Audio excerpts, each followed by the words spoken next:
It is week one of the college football season, and Texas A&M has unveiled their official depth chart for the matchup against UTSA.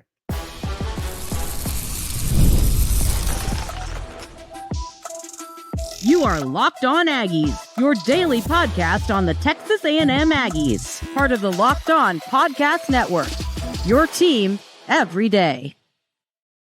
Welcome in. You are Locked On the Texas A&M Aggies. I am your host, Matt Galatzan, publisher of Texas A&M Aggies on SI. Thank you for making Locked On Aggies your first listen every day, part of the Locked On Podcast Network, your team every day. Today's episode is brought to you by Monarch Money. Take control of your finances with Monarch Money. Use code LOCKEDONCollege at monarchmoney.com for 50% off your first year. Today, I am joined by Harrison Reno of Rivals.com. And Harrison, we are 2 days, really 1 day away from college football, if you think about it, because there's games on Thursday night, there's games on Friday night. But in terms of Texas A&M and all the big, SEC matchups that we're really looking for, it is 2 days away, pretty much. I mean, we are right there. Saturday is going to be a loaded slate of games. So, obviously Texas A&M plays UTSA this weekend. They unveiled their official depth chart. We're going to talk about that. We're going to get into some UTSA preview stuff. Probably talk a little bit about their offense and how it could cause A&M some problems. And then we're in the final segment of the show. We are going to get into our picks for the weekend. We're gonna do this every week. We're gonna make our picks for the five biggest matchups in our opinion of the weekend, or at least five most intriguing matchups, and go from there. But first, Harrison, let's jump into it. The Texas A&M Aggies have released their official depth chart.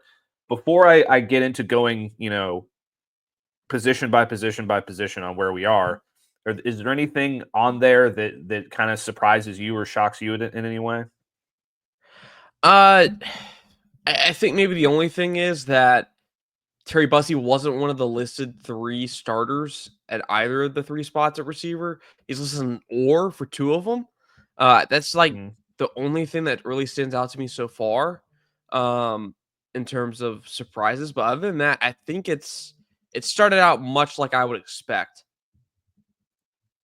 Yeah, I would tend to agree with that. I mean, I think the ones that really stick out to me, and that there's a lot of ors on here. First of all, which is we were talking about the show. There is a ton of ors on these depth charts, and it drives you crazy. But I mean, I think the backup quarterback job is one that I did not expect Jacob Zeno to lose. Miles O'Neill earns that job. Mike Elko talked about that on Monday, but it's official on the depth chart here. That's one that's super surprising to me. I think another one is at wide receiver, at tight end, where you got three ors at the starting tight end spot with Theo Melanostrom, Nate Borkircher. I'm probably butchering the pronunciation of that name, so apologies. And Amari Niblack, the transfer from Texas. And that's just on the offensive side of the ball. There's a lot of things on here that I think we were pretty certain were going to be the case. You talk about DJ Sanders, though, the freshman nose tackle, earning the start or getting the second team role there, despite four ors also at the defensive tackle position and the nose. I mean, there's just so many ors. There's so many ors, and it drives me crazy, Harrison. Yeah, that was something we talked about pre-show. We talked about, wishing everybody would have a depth chart, but then like we talked about, there are so many ors, just throw them in there. So it's like, yeah, this guy's going to start, or it's going to be these 27 other players that we have listed at the position. One thing that's also standing out to me, Matt, I know you touched on the offense right there. I'm looking at the secondary because that's something that I think Aggie fans were asking about over the offseason. It's something they tried to address. Obviously, there's that fiery rant after the Las Vegas Bowl from Elko talking about not being able to stop the forward pass. You look at that secondary, he has Tyreek Chappell, Will Lee, and Des Ricks as your three corners. Obviously, Chappell there at nickel, Will Lee and Des Ricks on the outside, and then safeties are Bryce Anderson and Dalton Brooks. No surprises there at safety, but I do think maybe some are, I guess, maybe a little bit curious about why there isn't a Jordan Shaw or a Julio Humphrey right now, Julian Humphrey right now, listed as a starter, but they are listed as or players at those spots. I'm curious to see how that goes. It looks like Jordan Shaw is listed as an or at second string nickel, which would mean Tyreek Chappell is going to get every chance to hold on to that job as a redshirt senior. And then for Julian Humphrey, I mean, he's battling two guys there that got experience with the team last year. And I mean, really, it looks like he's just going to be competing with Des Ricks to see who can take snaps opposite Will Lee. Yeah, absolutely. Like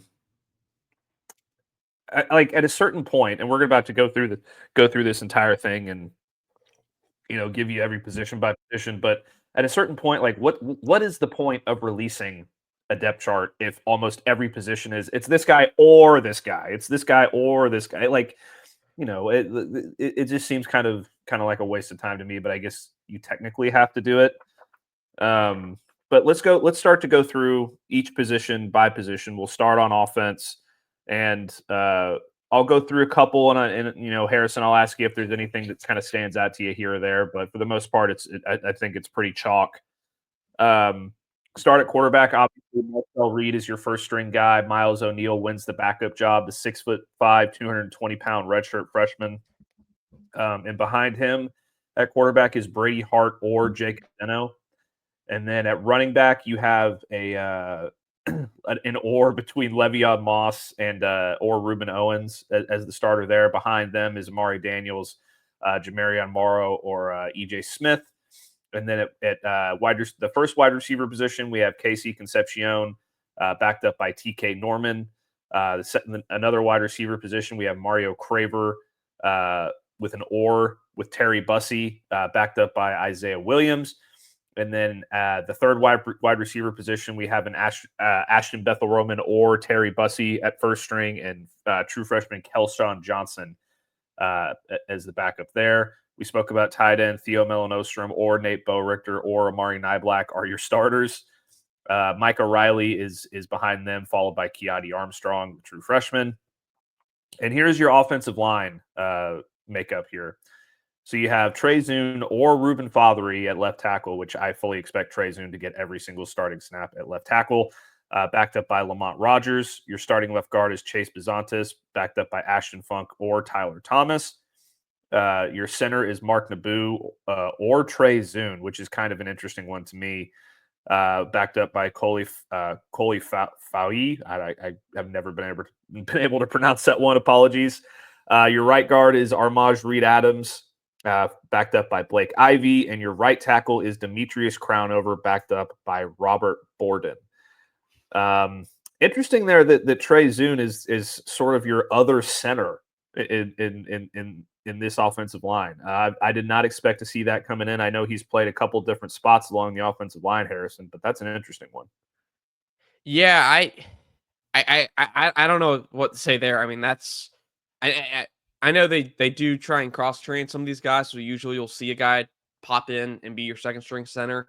I don't know what that says about A&M's depth at the center position in terms of, hey, if something goes down to Naboo, you're gonna have to start your starting left tackle at center or slide him inside. But then again, we've talked about it before. A&M probably has what seven guys they trust up front, and they seem like offensive lines obviously position of strength just based on the amount of returning starters they have back. But I mean, they got what 3 or 4 tackles that they probably feel comfortable playing starting snaps in the SEC on a weekly basis. Yeah, Just absolutely. off the top of my This is head. an offensive line that returns its top 6 contributors. Yeah, and it's a very deep room. They're very confident in the room. You talk about Trey Zune and Reuben Fothery and Chase Bizantis, Mark Naboo, Armaj Reed-Adams, Demetrius Crownover, but they also love Faui. I'm never going to be able to pronounce that. I'm sorry. They like Ashton Funk and Lamont Rogers, the true freshman, 6'6", 337 pounds. That's a guy that they're up there. Yeah, that's a guy that they're very, very excited about and expect to have, they expect him to have a great career in College Station and kind of be the guy that, we've seen some of these true freshman left tackles over the years, really kind of set their foothold and become a dominant player. He's lucky in the sense that he doesn't necessarily have to step up into that role as a true freshman, but they're going to need him to be ready to go because offensive line is a very physical and violent position. So he could get in at any point in any game. Let's quickly breeze through the defense real quick before we move on to our next segment. Um, at the first defensive end spot, you have Deion Haynes or TJ Searcy, backed up by Solomon Williams or Sam Mpemba. Your defensive tackle position is DJ Hicks or Tyler Onyedem, the transfer from Iowa State, or Albert Regis, backed up by Dalen Evans or Landon Rink. Your nose tackle is Albert Regis or DJ Hicks or Tyler Onyedem, backed up by DJ Sanders or Landon Rink. Two true freshmen there who are getting their names in the depth chart. The other defensive tackle position, you have Tyler Onyedem or Albert Regis or DJ Hicks, backed up by another true freshman, Chase Sims and Landon Rink. Your jack position is Cassius Howell, backed up by Rylan Kennedy or Marco Jones or Sam Mpemba. Your first linebacker position, Torian York, no question about that one, backed up by Jordan Lockhart or Damian Sanford. Your other linebacker spot, again, no question about it, Scooby Williams, backed up by Damian Sanford or Noah McHale, the true freshman. Nickel corner, Tyreek Chappell, backed up by Bravian Rogers or Jordan Saw or Javon Thomas. Your first corner position, Will Lee III, backed up by Julian Humphrey, a.k.a. Julio Humphrey. I didn't know that was his nickname coming into this, so that's a new one on me. It stumbled me earlier. Yeah. Backed up again by Javon Thomas. Your other corner is Des Ricks or Julian Humphrey, backed up by Adonis Curry. And then your two safety spots are Bryce Anderson at one and Dalton Brooks at the other. Bryce Anderson is backed up by Miles Davis and Rashad Tom Johnson, the true freshman. And the other safety position, Jared Kerr is backing up, or Marcus Ratcliffe or Dalton Brooks at the other safety spot, backed up by Jared Kerr and Rashad Tom Johnson. And then you go into the special teams real quick. Place kicking, Randy Bond or Jared Zirkle, backed up by Liam Padron. Punter is Tyler White, backed up by Randy Bond. Your long snapper is Jacob Graham, backed up by Levi Hancock and Boomer Graham. Your kick returner is Terry Bussey, or Jamarian Morrow or Ruben Owens. It's going to be Terry Bussey. And then your punt returner is Casey Concepcion or Terry Bussey. It's going to be Terry Bussey.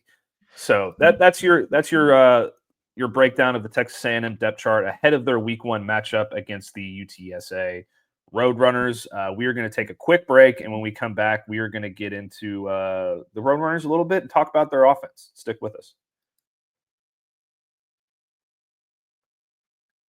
Today's episode is brought to you by Monarch Money. Most people can't name all their financial accounts or even what they're worth. Whether it's 401ks, properties, or investments, and whether you have the full picture, you can end up leaving money on the table. That's why there is Monarch Money. It's an all-in-one personal finance tool that brings your entire financial life together in one clean, easy-to-use interface on your laptop or your phone. Monarch is built for people with busy lives. If you put off organizing your finances, Monarch is for you. Monarch does the heavy lifting for you. You can link all your accounts in minutes. You can see clear data visuals, get smart categorization of your spending, and finally feel in control of your money without ever touching a spreadsheet. You can identify what you aren't saving as much as you thought, and Monarch Money helps you notice an inefficient investment allocation and discover forgotten 401ks from past jobs. Don't let financial opportunities slip through the cracks. Use code LOCKEDONCollege at monarchmoney.com in your browser for half off your first year. That's 50% off your first year at monarchmoney.com with code LOCKEDONCollege. Today's show is also brought to you by FanDuel. Today's show is also brought to you by FanDuel. The NFL season is almost here, and FanDuel is making sure you're ready for kickoff with a can't-miss offer. Right now, new customers can bet just $5 off if your bet wins. You'll get $300 in bonus bets to use across the app. I love using FanDuel because it fits however you like to bet. Player props, building a same-game parlay, or even jumping in live action that unfolds. So are you ready to play? Download the FanDuel app now or visit FanDuel.com to get started. That's FanDuel.com to place your first $5 bet. All right, we are through that ad read that I had a little bit of an issue with, but we are here and we're back, and we are going to talk about UTSA.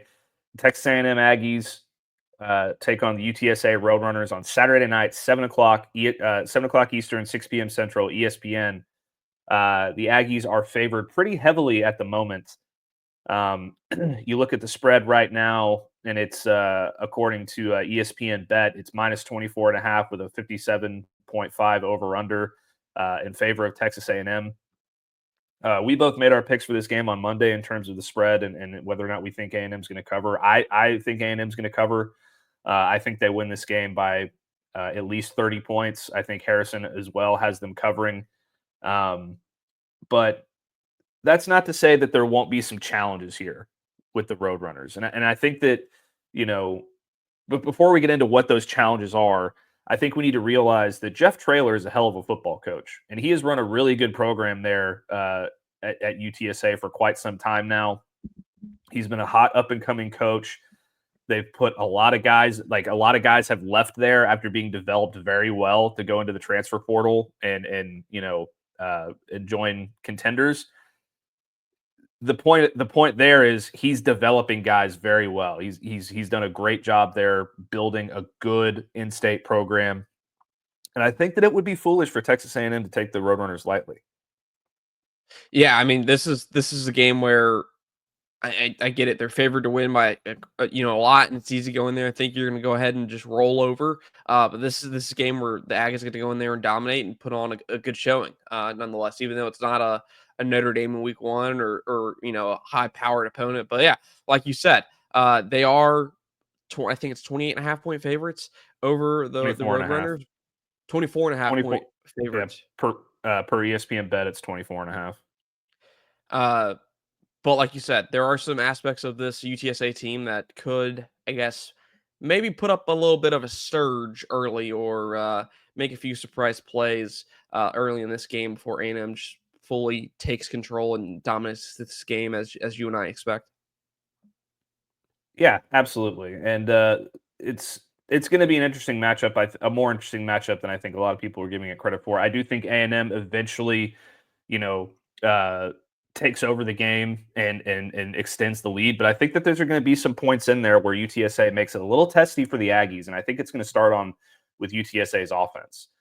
The quarterback Owen McCown. Last season he threw for 3,424 yards, 25 touchdowns, 10 interceptions, completed 63% of his passes. He ran the ball for 340 yards and 3 scores on the ground. This is a guy, and this is something that caused A&M some issues last year, was mobile quarterbacks. And he is a guy that is mobile. He can sling it around the yard. He's experienced, and he's a leader. And that is something that has caused A&M problems, and it's something that is definitely worth watching. Yeah, and especially for an A&M defensive front that's going to be replacing a lot of experience. Like this is game one without a Shamar Stewart, without a Shamar Turner. There's gonna be some growing pains. Maybe not as much in this game, but this is going to be their first test to kind of see where they're at. So it wouldn't surprise me to see maybe Owen McCown get loose and maybe break a run here or two. 1 or 2 runs early in this game, but it's definitely going to be an early test for A&M in terms of how they deal with a mobile quarterback. Because like we've talked about previously, mobile quarterback just messes up the box counts for defense. If if there's an extra hat in the box, usually defenses will want to have as many hats in the boxes as the offense does. Well, with running quarterback, you can't really do that without sacrificing help in the passing game. And as we've talked about in this show before, with the struggles the Aggies had in the passing game last year, they aren't going to want to put an extra hat in the box at the expense of their run game or at the expense of their pass defense. Yeah, absolutely. Another major factor, I think, here is the receiving threats for UTSA. They're bringing back a trio of veteran wide receivers and Willie McCoy III, Devin McEwen, and David Amador. None of them had more than 550 yards receiving last season, but together they form a very versatile, deep group. McCoy had 28 catches for 536 yards, averaging 19.1 yards per catch with 4 touchdowns last season. McEwen led the team with 5 touchdown catches. And they also have tight end Houston Thomas, who had 34 catches for 470 yards and 3 touchdowns. That these stats don't pop off the page necessarily, Harrison. but there's a lot there in terms of Owen McCown likes to spread the football around to all of these different guys and get them involved. And it's not going to be a situation where UTSA just has the one guy that kind of stands out and is the go-to guy that you can kind of hone in on and focus on. It's going to be a committee approach. Owen McCown's going to spread the football around, and that could be very difficult to defend. Yeah, because like you said, there's not just one guy that the defense can hone in on. They got to kind of defend every person on the field and defend every inch of the field. I think the one thing, if I remember correctly, reading up about UTSA from this past year to the year before, is I think their offense was a lot more pass heavy last year. I don't think they were as successful on the ground as they had been in the past, and I think that kind of affected them. I mean, I remember watching one of their games last year because I had a little bit of action on that game, and they wasn't successful. They let me down. But that was one of the things that I had read up on them, was that they weren't running the ball as effectively as they should, or as they were in the past. So that's something I'm going to monitor. Obviously, playing a Texas A&M team, SEC team, they're going to have a bigger front. You expect A&M to be able to hold them on the ground and not give up any big plays through the ground and even through the air. You don't expect them to give a big plays. But like you said, there's not just maybe one player on this UTSA team that you need to pay attention to. It's pretty much every single player on that field is going to have every skill player will have a chance to make a play on Saturday. Yeah, absolutely. And then just kind of the last point here kind of goes into that as well with the skill positions. And it's really it's really the part of UTSA's offense that I think could potentially be the most dangerous for Texas A&M based on last year with their struggles to stop the run. It's UTSA ground game. They have three really explosive running backs coming back. Robert Henry Jr. returns for his senior season after having 704 rushing yards and 7 scores last season. USC transfer Marion Peterson, who was in the bowl game last year against Texas A&M, is also there. And then LSU transfer John Emery is going to be there as well. So 3 really good running backs for UTSA as well. And Texas A&M, this is going to be their chance early on in the season to prove that they have taken a step forward in stopping the run. I know it's not going to be Notre Dame with Jeremiah Love, and it's not going to be the same test as that, but it's still a pretty good test coming out of the gates to see whether or not you've sort of at least made some progress in solving your issues and stopping the run. Yeah, I mean, it's like we talked about. Don't go out there and serve up an egg early in the year, whether it's just with an embarrassingly close win or an embarrassingly big upset in week one. I don't think either of us are expecting either of that to happen, especially early, early in the Mike Elko era and early on this season. But yeah, it's just all about A&M's going to have a chance to go out there and dominate. And yeah, it's not like you said, the opponent level of a Notre Dame or somebody like that. But at the end of the day, good football teams, great football teams win this game and win by quite a lot. Yeah, absolutely. So yeah, I mean, we both have Texas A&M covering this game. We both think that they're going to win pretty comfortably, but there is going to be some things that are going to test the Aggies. Specifically, that UTSA offense is going to be, I think, sneaky good is the way I would put it. So they're going to have their hands full with that in week one and have to play their best football to make sure that Harrison and I's predictions come true. Hey, Matt, I just came across this because I pulled up the UTSA game notes just to see kind of if I could find a quick stat we could share when we talk about the segment. I found this one. This one jumped off the page to me. UTSA has scored 20 plus points in 52 of its last 58 games, dating back to 2020. That's all under draft trailer. Do they get the 20 points on Saturday? I think 20 points might be a little too high for me, especially in terms of A&M covering that 24.5 point spread. Maybe not. I mean, that's still A&M just needs 40 to cover this, or some with, a little over 40 to cover the spread, but 24 points versus the Aggie defense. I think that's a little lot. That's a lot. Yeah, I mean, it's 45-20. I could see that happening. I could see that happening pretty easily. I mean, you hold UTSA's offense in check pretty much as you can, at least in the first half. I mean, I wouldn't be surprised in the first half if going into the locker room, the score is something like, 24-14 or 27-13 or something like that. And then, maybe UTSA gets one more touchdown in garbage time something like that. That's definitely something I could see happening. All right, let's go to our last segment. We got a couple minutes left here in the show. We're going to make our picks for the biggest games of the college football weekend. We're going to pick Texas, Ohio State, LSU, Clemson, and a couple of other ones. So stick with us on the other side of this break. We'll be right back.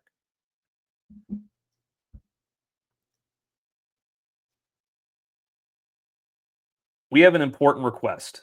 Locked On wants to hear from you.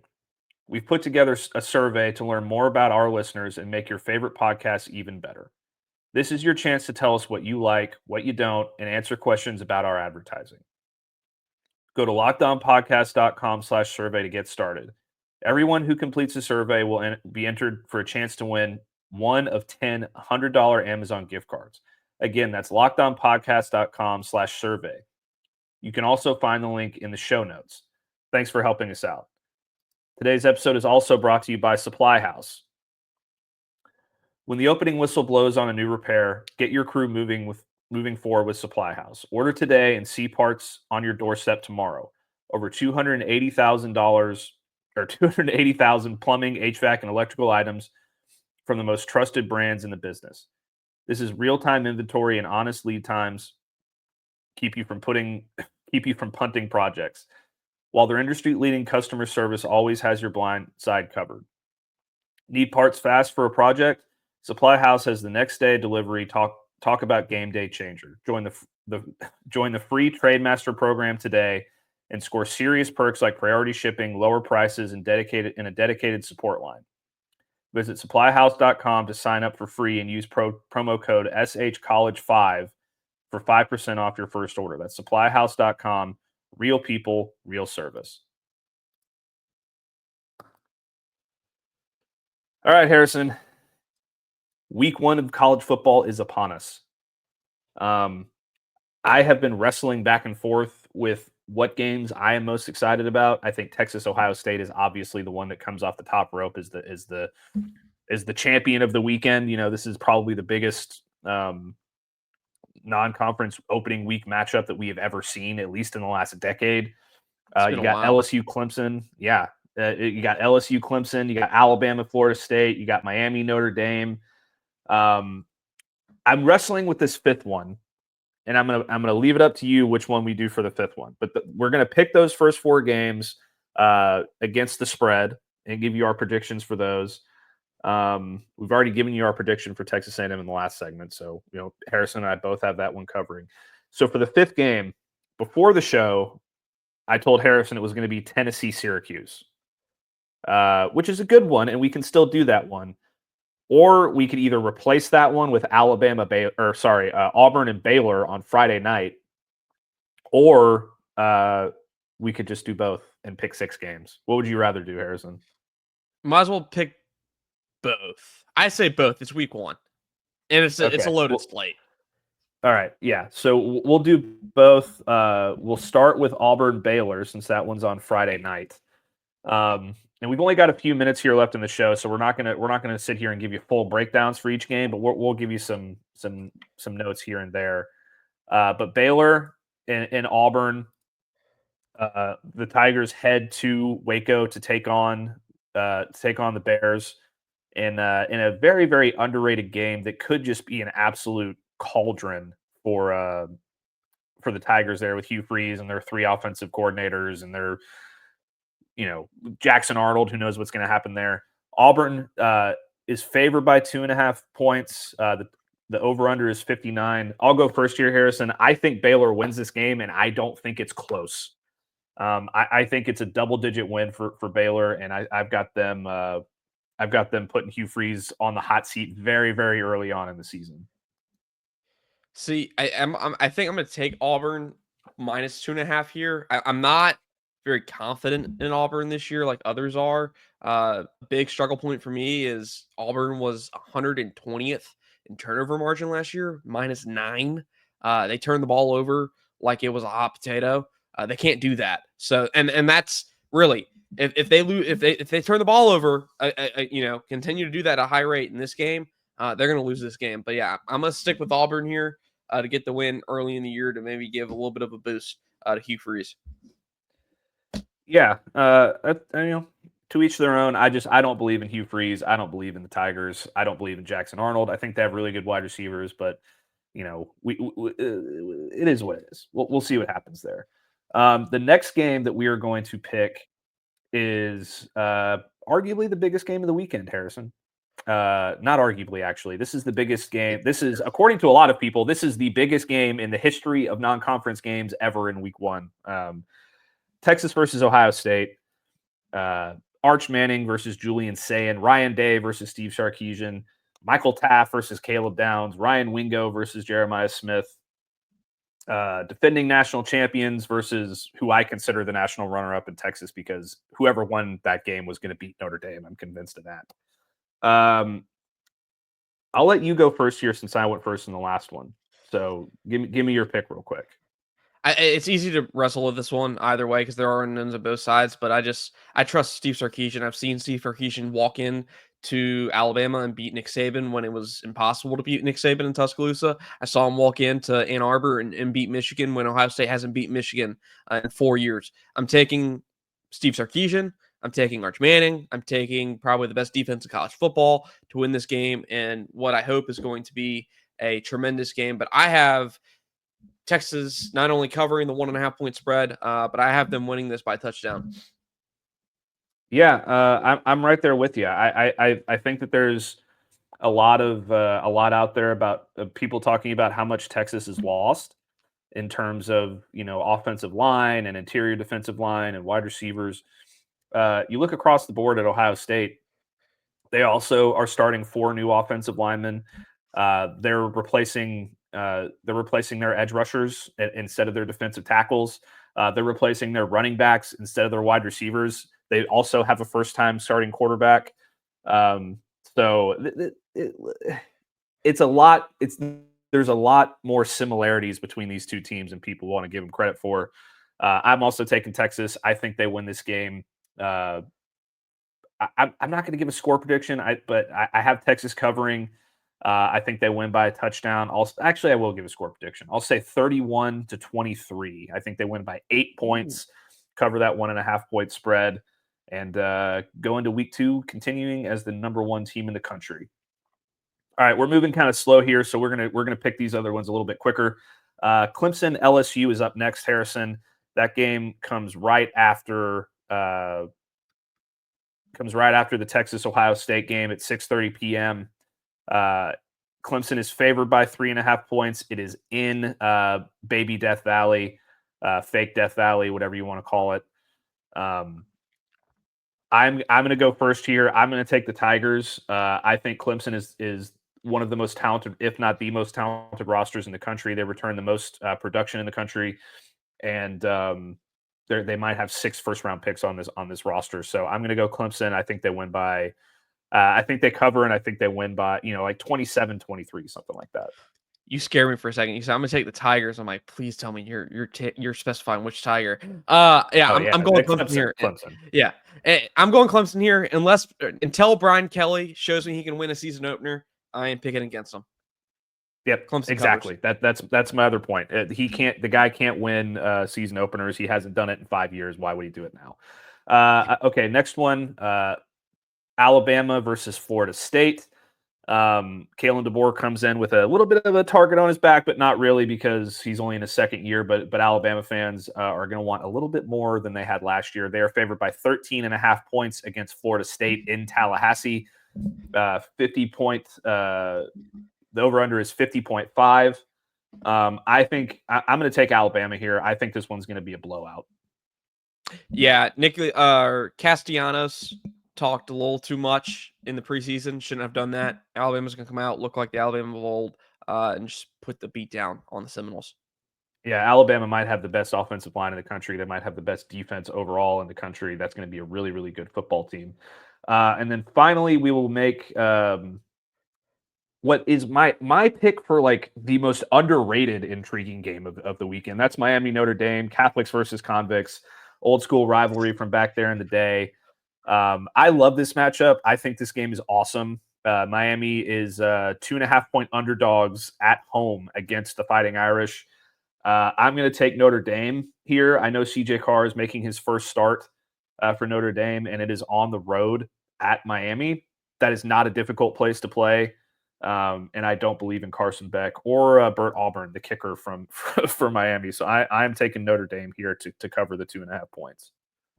Yeah, I'm with you. I'm taking Notre Dame here to cover 2.5 points. I got a lot of questions about the Miami offense. I think Notre Dame, even with the starting quarterback, first year starting quarterback, they have Jeremiah Love. Jeremiah Love's probably the best player in this football game. Give me the Irish to go get a win on the road in the season opener. Yeah, absolutely. And finally, another very underrated matchup that I think is going to be a really good football game to close things out. Tennessee versus Syracuse. Tennessee comes in as a 13.5 point favorite. It's in a neutral field in Atlanta at 11 a.m. tomorrow during the Texas-Ohio State game. Probably why it's not getting a little bit more pub. I think that Fran Brown is a very, very good football coach. I think he's recruited extremely well. I don't know what to think about Joey Aguilar for Tennessee. I'm going to take Syracuse to cover this one. And maybe even win outright. I'm just gonna go with cover for now. But I feel pretty good about that game for Syracuse. Yeah, I'm going Syracuse to cover, but I think Tennessee still wins it. Much like you said, I still have some questions about Tennessee and their offense. But I think Syracuse is going to make this a football game. I told Matt pre-show, I'm looking at this as a potential overpick too at 50.5. I think points could fly on the board, but also I wouldn't be surprised if this is a little bit more low scoring with two offenses that will try and dominate possession. Absolutely. All right, Harrison, we are going to wrap it up there. I'm going to keep these picks, and we're gonna go week by week, and Competition. it's going to be a little bit of a competition at the end of the year. Whoever wins buys the other a beer or something like that. I don't know. We'll figure that part out in a little while. I'm just kind of coming up with this on the fly, but that should keep it interesting and keep it a lot of fun. But that's going to do it for another episode of Locked On Aggies. Thank you so much for making Locked On Aggies your first listen today. For your second listen, check out the Portal Show. Brian Smith has the latest rumors, portal entries, and signings. You can be the most informed fan on the rapid changes to the college football landscape. Find the Portal on YouTube or wherever you listen to your podcast. Don't forget to like the video and subscribe to our channel. Give me a follow over on Texas A&M Aggies on SI and on X at Matt Galatzan. You can follow Harrison on X at Harrison Reno. And we will see you next time. Jackson Arnold, there's no way he's going to be able to handle Baylor. I just don't see it.